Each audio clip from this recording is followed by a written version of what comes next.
Hey everybody, Edo here, and welcome to the 2017 Top 10 Games of 2017. I look forward to doing this every year. Seth Johnson is joining me as well. He has played many of these games with me. He's the local game guy I play a lot of games with, as well as other people. But if you haven't watched the Kickstarter Top 10, I recently did, watch that first, because this is essentially a continuation. Now, just as a quick rundown on a few key points. One, this is top 10 games I played in 2017 and reviewed. This is not a top 10 games of 2017. I have a mixture of games, and I never feel like I've played enough of the year's games to do that one. So this is a reflection where I go through my reviews, and these are the games I like the most, or remember the most, or whatever. That's one. Two, if you watched last year's video, it was Hot Ones inspired. Hot Ones is an incredible show on YouTube. Mm-hmm. Sean Evans hosts. He interviews people having hot sauce. Last year I went through all 10. I was missing one. I was missing Blair's Mega Death Sauce. Since I got it, I committed to do it. And if you watch the Kickstarter video I just filmed, I did this with the dab. Now, since that season, in Nuke seasons, they've now created their own Hot Ones, The Last Dab, which is even hotter.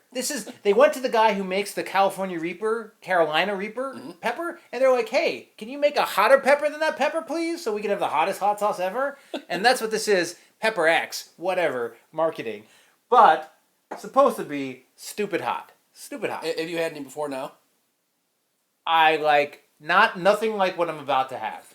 I maybe tabbed it. I was like, oh. He saves the best for you guys. Yeah. And if you want, I went from 0 to 60 because last year when we did these, it was just so long and I was having a hot wing every time. I couldn't talk about the games and it frustrated me. Mm-hmm. So the deal here is I'm going to do a dab on that one, on that wing that's already sauced. That's it, sauced, not dressed.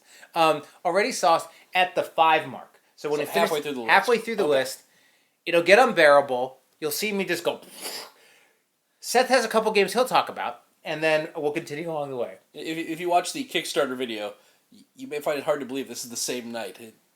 Go and watch that one. That was like 15 minutes ago. Not even. So anyway, let's get started. I have some honorable mentions, and we also have a little Edo's Top 10 Game of 2017 badge. All of you top 10s, not the honorable mentions, though you're important too, but the top 10s get one, and you can put it on your box, or your website, or not. Get a whatever. tattoo of it. That would be awesome. Tattoo. Okay, so honorable mentions here, a few. First, we have Super Motherlode by Roxley Games. It is a fantastic sort of dig-dug strategy game, tactics and strategy game, where you are essentially digging down, getting different resources to power your team, and you're drafting a better team as you go. It's weird because half of the game looks fantastic, most of the UI, and the other half looks good, but it's sort of creepy, and it was a licensed IP, and it's really way more fun than I think the licensed IP allows it to be. But I was just really impressed with it, enjoyed it so much. It's such a good-looking game that I actually came in halfway through a game when you were playing, and I kind of insisted that you play it again. And we played through, and it's a lot of fun. Yeah, I really enjoyed it. Mm-hmm. By the way, this year, again, I was going through all my reviews. I did a lot of reviews this year, man. I was doing 3-4 a week. Mm-hmm. So there were a ton of games, and I like playing games I think I'm going to like, and boy, it was really hard. And a lot of them are good, so these are great. All right, so next up is Raptor.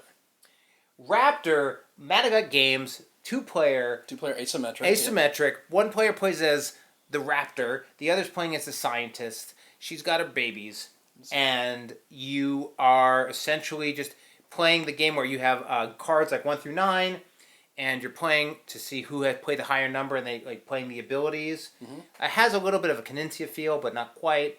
It's Bruno Cathala and a few other people looking up at the box. It's a great little game. It's the Bruno Faiduti and Bruno Cathala game. It may be the game I've played more than any other this year. Yeah. Just because I love introducing it to new people. It's a great 2-player game, and I've played it over and over. Yeah, for sure. It's great. And I'm looking up, I didn't do the stack of boxes. I'm going to just put them up on screen. But like most of these games, if not all of them, are somewhere around my shelf. That's why I'm like looking around. So, next we have Captain Sonar. Captain Sonar won a ton of a ton of awards. And this is group battleship.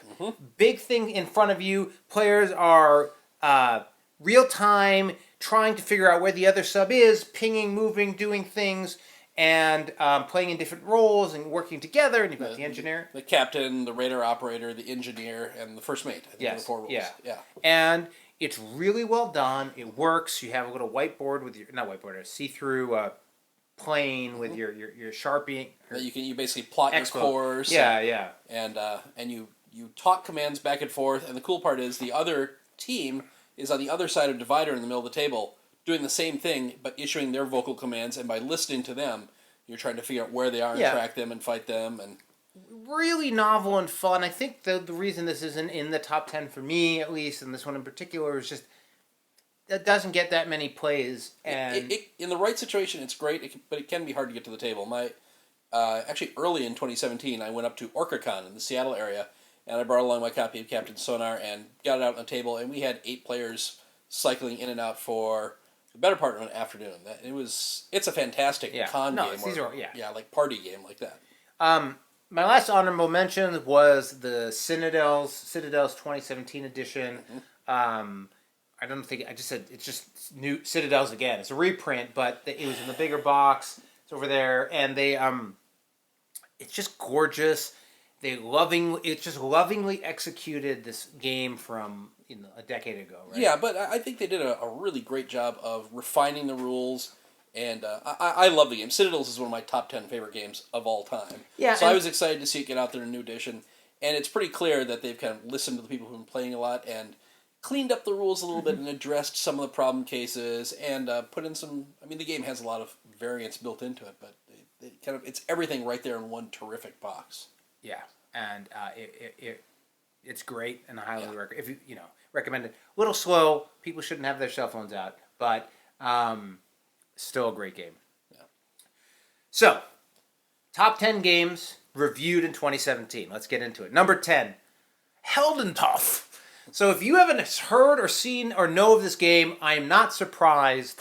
It's published by Board Game Circus or one of these other German companies. Yeah. It is, I think, the best looking game of the year for me. It's great. There other people like other looks, but for me, that is such a luscious, fun art style. And again, I'll put the box up. A up. really bright, kind of cartoony fantasy world. Yeah. And essentially, it's really each player plays as a different young kid fighter character, and you're exploring and building up resources. It's sort of, I don't want to quite say sandbox, but you're sort of pursuing. You get to choose your own path as you're wandering around and and collecting its teeth and going down into the underground and fighting the bosses. Yeah, it's going down to the underground where the game is really cool. I mean, you can basically be semi-safe up on the surface or go down through the holes down into the underworld, which is a little separate board. And kind of that's where things get a little crazy and a little dangerous. Yeah. To me, this is probably one of the best, fantasy, fantastic family games. Yeah. We played Adventureland and other games this year that sort of just didn't hit it for me. Were too abstract. This one really is evocative and thematic. I really like it. It's what my daughter is just about to turn 4, and it's one of those games that I bought to kind of have on the shelf because I'm really looking forward to playing it with her someday. Yeah, it's good. Maybe I'll play it myself 1 or 2 times while I wait. Yeah. I enjoy it. I'll play it with you. So, number 9 is Clank. Renegade Games. This is at the top of lots of people's lists. Really high up there. I'm like one of the few people I think who hasn't played it. Yeah, I have it up there. We're going to play it after this. But awesome. Really enjoy it. I have not played Clank in Space, so I can't speak to that. If you watch my review, I talk about how it took me so long to play this because I hate the way it looks. I really just... The look, the art, the feel of it doesn't grab me. Hate's probably too strong a word, but it doesn't grab me. It doesn't interest me. And I really had to play it just to appreciate how good it is. I think that Perhaps if I found it more inviting and engaging artistically, I might have ranked it higher. Maybe it's really good, but at the same time, I don't see it hitting my table. Even art aside, I don't see it hitting my table all that often. So I feel good with it at number 9. The number 9 is pretty good for all those games I reviewed. Yeah.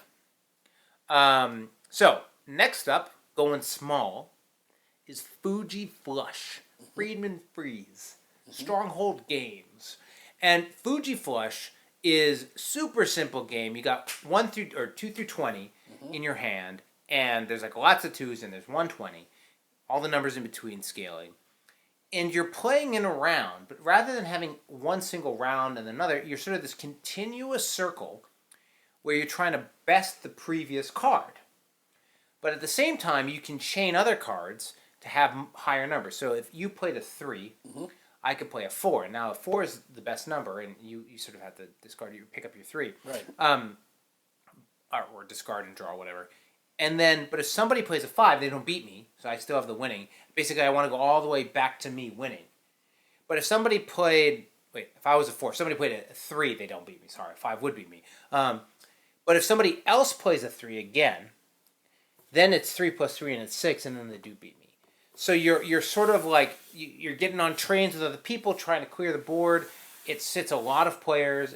It takes a couple minutes to get your head around, but small package goes with me everywhere. It plays super quick. Yeah, I mean, great at meals. The night you introduced me to it, we played a bunch of rounds in one sitting. It was fun. Yeah, really big fan of Fuji Flush. So that was number 7. I forgot to number these. Number 6. I'm almost to 5 already. Number 6 is Santorini. Santorini is by Roxley Games, and it is this fantastic, gorgeous, wonderful execution of a solid abstract game, where they've then taken that game and added god powers and all these things to take a game that would have had like chess-like replayability, and then throw in all this stuff that really makes it fresh and different and awesome every time. You're just, you have 2 units, and you're trying to build towers, and the abilities give you special movements. And you have the chess-like board, and you have towers that come in segments, and you can only move up or down one segment. So you're basically building steps, trying to climb higher and claim little bits of territory. And and it is great, and it's been well received. The interestingly, and I've actually Gavin was on my Q&A. It was a really good Q&A. Super amazing. Like Roxley to me is like through the roof. But when I had reviewed this, since I had backed it on Kickstarter, I got it, and I actually did a review. I was one of the earlier reviews on it, which isn't often the case. Like, I'm usually early when I do a preview, but not when it's released. Sure. And the thing for me, it's so gorgeously produced, but you have this board, and there's like base level, and this board on top, and it's like a big pain in the butt to like put in and take out, and it does have a lot of loose pieces. And, it's it's one of those things where production might work a little bit against them. They're hard plastic pieces, so it can be kind of hard to get all back. Yeah, it's just a pain. It's a big pain, and because it's a short game, you play it in like 10 or 15 minutes. You can play it again and again and again, but it's like a game you want to set up on a table and never break down. Just leave it there. And I said that, and I don't get a lot of hate, but that video and that was probably one of the biggest uproar. And not like this isn't comparable to anyone who's ever had an uproar, but for me, like I pushed on, their audience in a way that they did not want to hear, but it's still an awesome game. So, well, I think they could have a Kickstarter for the Santorini table or the Santorini storage case. You're pointing out opportunities. I will say, while I do have it here somewhere behind me, it doesn't get to the table. Ooh, jeez. It doesn't get to the table because of that problem. Oh, really? Yeah. It just it becomes like, because of it all, instead of it being 15 like a Fuji, it's 30. And then you're like, well, I'll play something else with 30 minutes. If you want to play it, I'll help you put it away. Anyway, So that was Santorini. That was number 6. Is it? No. Yeah, that's 6. That means we're walking into 5. No. 1, 2, 3, 4, 5, 6, 7, 8, 9. That's correct. Yeah, this is the last one before you're. Oh, I get this. So that was 10, 9, 8. That was 7. That was 7. Okay. Sorry. That was 7. Heldentoff, Clank, Fuji Flush, Santorini. Now 6 is I'm so petrified at the sauce. Is Scythe. Jamie Segmar, Stonemeyer Games. Mm-hmm. I think it dethroned.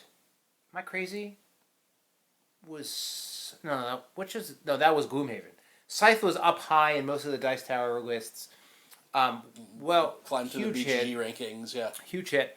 Really interesting Kickstarter story. It was the last game Jamie did on Kickstarter, and sort of was a challenge. It's great. I really enjoy it. It takes a little bit to wrap your head around, but it's got that nice feel that once you get it, you can play it really quick. And I think a lot of people who enjoy it are just playing it. I like the abilities, the powers. I haven't done any of the expansions, but I have the super crazy art edition that came with the book and all the miniatures and stuff. Well, and the art is beautiful. It's not one of those games where it has a foundation of solid art, and then they've built some really interesting mechanics on top of it, and it's a good game. Yeah, I really like it. So that was number 6, which means we come to the main event, or it's not the main event. The top 10 list is the main event, but it's the main event for me. Don't worry. So this is a pre-sauced orange piece of chicken, because this sauce is orange, because that apparently is the color of Pepper X. It's super thick. I don't want to get you with it. I'm now going to put my dab on it, and I'll show it to you. I still feel the heat from before. Yeah, the heat from before. Maybe that'll protect. You see how thick that is? Yeah, don't point that towards me. Sorry, hold on. Oh God. Oh man, I can smell it. Hot Ones, the last dab. Hot Ones, Sean Evans. That show was awesome. I really enjoy it. Profane. But the guess he's gonna have Barack Obama on it soon. I mean, he's almost there. Wow. He'll everyone, whoever, but he's just the star power is just going through. The Key and Peele episode is fantastic. That's from a season or 2 ago. But yeah. It's excellent. So here's my wing. There's the wing, and there's the dab. If you can see it somewhere.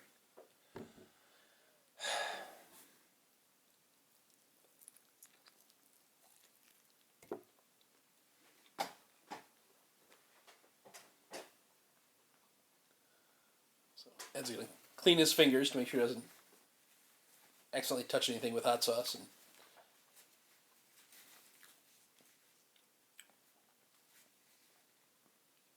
All right. Ed is pointing. He wants me to talk about one of my top 10 games for the year while he suffers through the initial hit here. It is actually a game that I just played recently, but I've been hearing about it for a long time, and I had it on my to-play pile for a while. It is Unearth from Brotherwise Games. Fantastically fun little game where you're fantasy adventurers, but in a kingdom with an amazing art style. You can see the style here on the box. And there are little zones, and you have a selection of dice. Everyone has the same group of dice. You put them out there, and you roll your dice and put it out there on that location. But it's not until the total of the dice that are on there exceed the location that you get to determine who wins it. So sometimes your dice are out there for a while, and you have to decide kind of how you're going to allocate things. If you do it there, you can do other things where you're slowly building up a little map of hexes in front of you to build wonders. I haven't played this game. Oh, we're going to have to play it. It's very fun. It was I knew I would like it. I didn't know quite how much I would like it. It's a lot of fun. It's funny. It's a little anecdote. Seth comes over. We actually have a standing game night weekly, and sometimes I have more games and less games. But for the last 3 months, it's been it's been piles and piles of games, and so he'll bring the game and be like, "Let's play," and I'll be like, "Well, we got some other ones." I've got my review schedule. We got to do this and this and this. But I mean, there are worse problems to have in life than too many good games to play. yeah, for sure. So, how do you feel? Do you think you can move on to the next game on your list, or? I do. All right. I do. Note, I honestly, be careful, but doing the hot sauce thing has really been a really cool experience. One, because like there's just not a hot thing where I'm in a restaurant and they're like, it's hot, and I'm like, all right. But Do you have any board games to go with it? yeah, it's just interesting. I like zoned out for a moment while you're doing that thing, and it's totally out of body because you're in so much pain, and so like that you like takes over all your id, and like your super ego like pops up out of your body, and it's like, oh, Seth is talking to me. What's Seth saying? I can't like. I'm no longer like your brain literally detaches from your body. You can no longer handle it. So it's just like I might as well think about something else. Anyway, But you're back down here now. You're here. I am. Thank you. There we go. So number 5. That is this was the Exit the Game series by Cosmos. Mm-hmm. It's all the games together. I actually this year played and reviewed 3 different series. I did the Unlock series, the Escape Room, the game, and the Exit the series. I felt that Exit the Game series was the best, though I Squeak and Sausage of Unlock was really high on my list. Mm-hmm. I'm actually really excited. I just got the 3 new Unlocks, and I haven't even told Emily, but I also purchased the 3 new Cosmos, and they just have it at a different store. We're going to have it next week. Oh, very cool. Lots of escape room in a box fun. It's a great time. They're awesome. I admit I was hesitant when I first heard of companies putting these out. I was like, well, escape rooms are a blast, but how are they really going to put that in a box? And I think they've done a good job. And like you say, Exit is at the top of the heap. Yeah. And so I enjoyed all 3. Certainly recommend it. I'm looking forward to the next set. And this is about where we wanted to put it. So, Exit the Game, the series. Mm-hmm. And that was Pharaoh's Tomb, Secret Lab, and Abandoned Cabin. Mm-hmm. Okay. Next up, number 4 is Tiny Epic Quest. Mm-hmm. This is by Game One Games. Mm-hmm. Yep. And they have this whole Tiny Epic series. Yep. I've played all the Tiny... maybe I think most of the Tiny Epic stuff. I know I have. Yeah. I like them. This is my favorite of their series. Mm-hmm.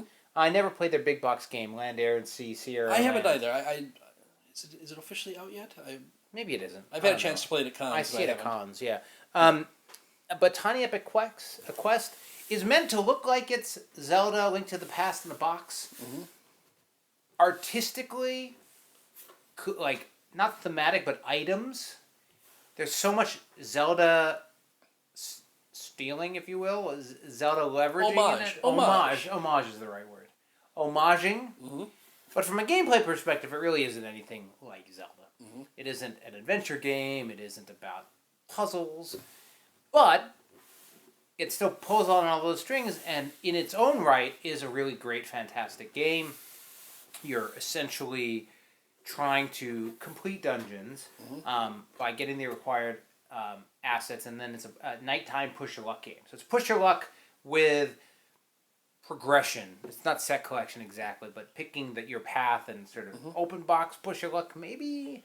But I enjoy it. Yeah, and then the meeples, like you said, they're meeples, but they have little holes drilled in where the hands would be because they're a great little plastic piece of equipment that snap in to show what equipment. I think I'm going to have some water. Keep going. All right. To show what equipment that they have. It has a really cool movement system in that it's not like you take your turn and I take my turn. There are actually set ways you can move around the land, and when it's your round, you pick, this round we're going to move by raft, so anyone can move down rivers, and everyone can decide, I can move by river this round. Then next I might pick by griffin, or it's a really interesting little system, and like the whole Tiny Epic series, there is a ton of gameplay packed into a little box. Yeah, I mean, this is where really Scott Adams at his best. Mm-hmm. Yeah. All right, number 3. Number 3 is King Domino. Blue Orange Games, Bruno Cathala. I enjoy it a lot. I mean, I know some people feel like it's a little overrated. Certainly, one spilled are. I can pick that game up and play it with anybody. It's super accessible. Yeah. You know, you can argue where it goes on lists, but it's hard not to argue it doesn't belong on the list. Yeah, and for those who don't know, it's basically the initiative game where 4 dominoes get laid out. Everyone's building their own little town, and you pick whoever you get a order to start with, but then the order of what everyone selects becomes the selection for the next tier. So you're basically deciding what you want, and then that sets up the next level of initiative, and then everyone switches order, and you're building your little town, trying to get largest regions with crowns as multipliers. Regions of particular types of terrain, so you want all your lakes together or your forests together. Really nice look. Really, again, components are fine. It just, like you said, simple, straightforward, elegant design. Yeah. Now, since we played, I've now played Queen Domino. Oh, I haven't. How is it? It's good. Oh. It's gamery. It's dense. It's like, if you've played King Domino, that's a help. If you didn't play King Domino, it'd be like a midweight game. Between the two, and I like Queen Domino, I'll review it and I'll say it's great. But I think if I still had them both ranked, I still would probably rank King Domino in a top 10. I'd probably not with Queen Domino. Right. I would still say happy to play, dig that game. And it really is a nice layer for players who are like, King Domino just doesn't have it for us. But for me, I think the simplicity really is what makes King Domino like fantastic. So, number 2. For those who watched the Kickstarter Top 10, and you certainly should, you'll notice I had spoken about Roleplayer as a game I played this year and reviewed this year. And I think Roleplayer is outstanding. It is such a awesome execution of this idea of character generation. I think the art is fantastic. The writing, not writing, like just kind of the way the theme is layered onto the mechanics. The way it's the amount of research and information that went into all of the different stats and abilities, and it just feels so good. And I enjoy it. When I first heard about the game, I was like, I'm not sure. I mean, it's just the character creation. You don't do anything with the characters, and eventually that did get addressed a little bit with the expansion that came out. But in Roleplayer itself, it really, you do feel like you're generating a character. It's not like your character isn't going out and doing anything. It's that you're finding out your character's backstory. Yeah. Of like, oh, he's a wizard, but he also, for some reason, is sneaky like a thief, if you're not playing entirely well. But kind of trying to build your character and work towards what you want your character to be generates that story, and I think makes it thematic in a game that initially feels like it would be really mechanical. Yeah. And then otherwise, it's just a dice manipulation game, but it's really a good one. Yeah, it's a great one. And Sagrada could have been on my list between the two. They're often compared. I think you like Sagrada. I like Sagrada better, but it was a tight race. Yeah, I fought a Roleplayer. I think Sagrada only won just because it's easier to introduce to a wider audience. And it hasn't posted yet, but Blueprints is a really nice dice game, and Herbaceous Sprouts next year. Good dice game. But let's keep going to number 1. Now, this was a weird one for me because it's an older game, and I don't know that people would have it at the top of the list. But for me, my number 1 this year was Jaipur. Jaipur is a 2-player game, 2-player card game. I think it's over here. GameWorks Asmodee. Had an app. The app has different art by Vincent Dutrait. This is really simple game where you have a hand of resources like silk and leather and gold. And there's a flop. And you're trying to create sets and clear them.